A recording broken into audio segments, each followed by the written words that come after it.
¿Qué onda, chavos? ¿Cómo están?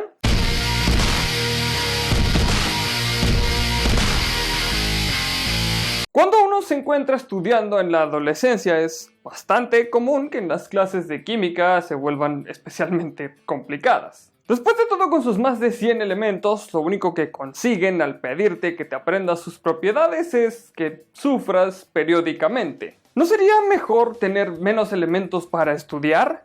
Quizás en los tiempos de Mendeleev, cuando apenas estaban entendiendo la ley periódica, eran muchos menos elementos, y gracias a sus descubrimientos se logró predecir que habían algunos que no se habían descubierto y que otros más habría que sintetizarlos en un laboratorio para poder estudiar sus propiedades. Pero aunque los cursos de historia universal no se mencionen estos detalles, ¿en qué época de la historia del universo teníamos menos elementos? En la cosmología física se le denominan elementos primordiales a los elementos que se formaron en las primeras épocas del universo. Se le denomina además elementos primordiales ligeros porque justamente corresponden a los primeros elementos de la tabla periódica convencional. El resto de los elementos se formarían hasta que se formaran las estrellas y, mediante ciertos procesos físicos, se formaran en sus núcleos. Entonces, antes de la formación de las estrellas y en un punto de la historia del universo se formarían los primeros núcleos atómicos, y al proceso se le conoce como nucleosíntesis primordial,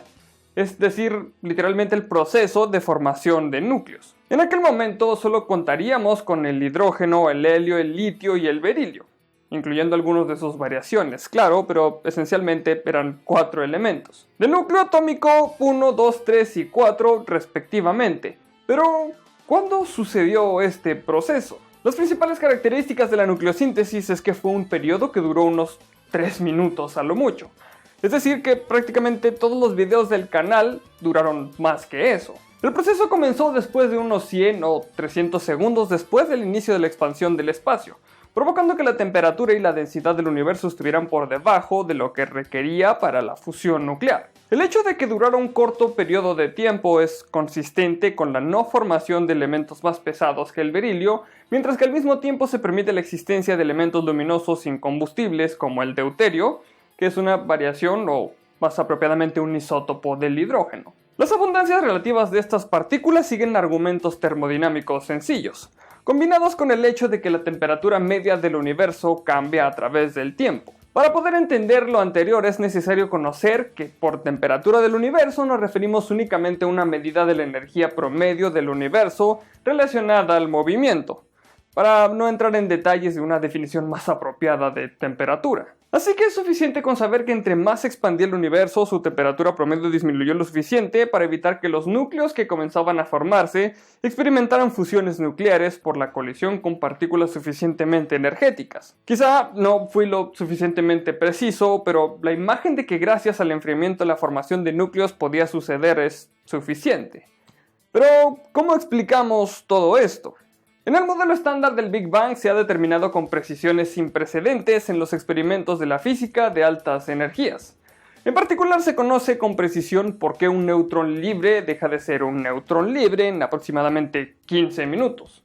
Es decir, el neutrón decae en un protón y en otras partículas que por el momento no es necesario entrar en detalles, pero quédate tranquilo, sabiendo que la energía, el momento y la carga eléctrica y leptónica se conservan en este proceso. Sin embargo, no sucede lo mismo con los protones, aunque de hecho se ha predicho cuál sería su tiempo de decaimiento en un neutrón, pero aún falta información sobre si realmente decae o no. Lo que sí sabemos es que definitivamente en los 3 minutos que duró esta etapa no decaerían, y por lo tanto la proporción de protones a neutrones se incrementaría. Combinando la termodinámica y los cambios traídos en la expansión cósmica, se puede calcular la fracción de protones y neutrones basada en la temperatura en este punto. Esta fracción favorece a los protones, porque las grandes masas de neutrones resultan de la conversión de neutrones a protones con una vida media de unos 15 minutos. Con tanta precisión, gracias al conocimiento del modelo estándar y bajo las condiciones que predice la teoría del Big Bang, uno puede hacer los cálculos de cuál debería ser la concentración de los elementos primigenios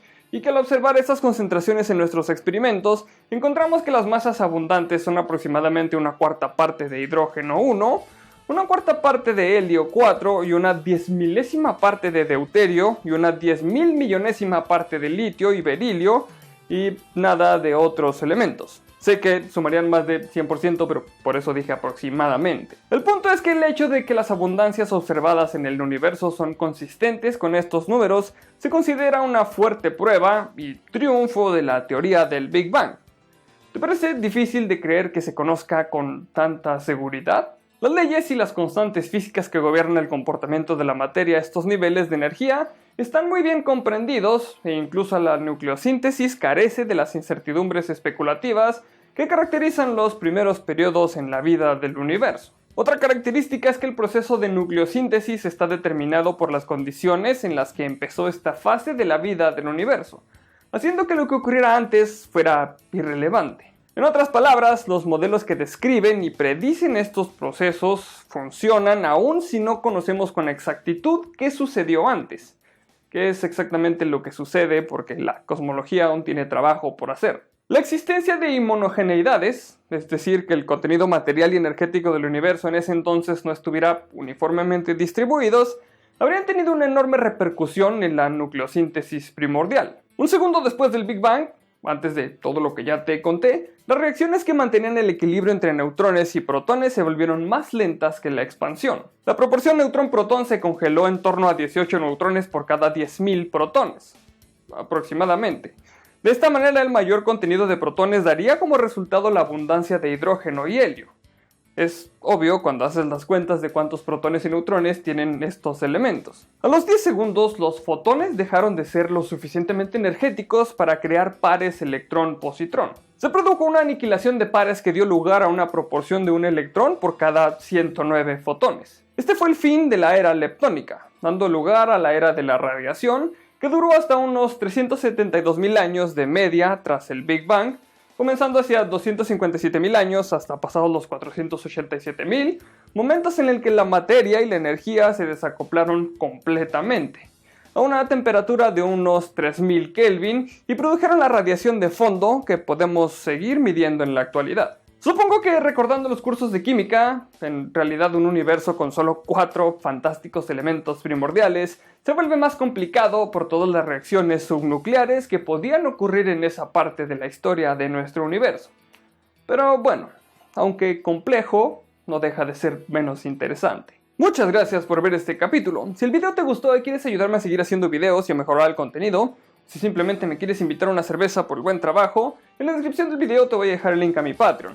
O simplemente puedes compartir el video con tus amigos y si no estás suscrito al canal, este es el mejor momento para hacerlo. Los saludos de hoy son para Oscar Laos, para Alfredo Maldonado, para Joel Rojas, para Hatops y por último un saludo para Darío Hernández. Ya sabes que si quieres que te salude solamente tienes que dejar un comentario. Por aquí abajo te voy a estar dejando mis redes sociales para que me sigas y podamos estar más en contacto y recuerda que hay videos nuevos todos los martes, miércoles y viernes.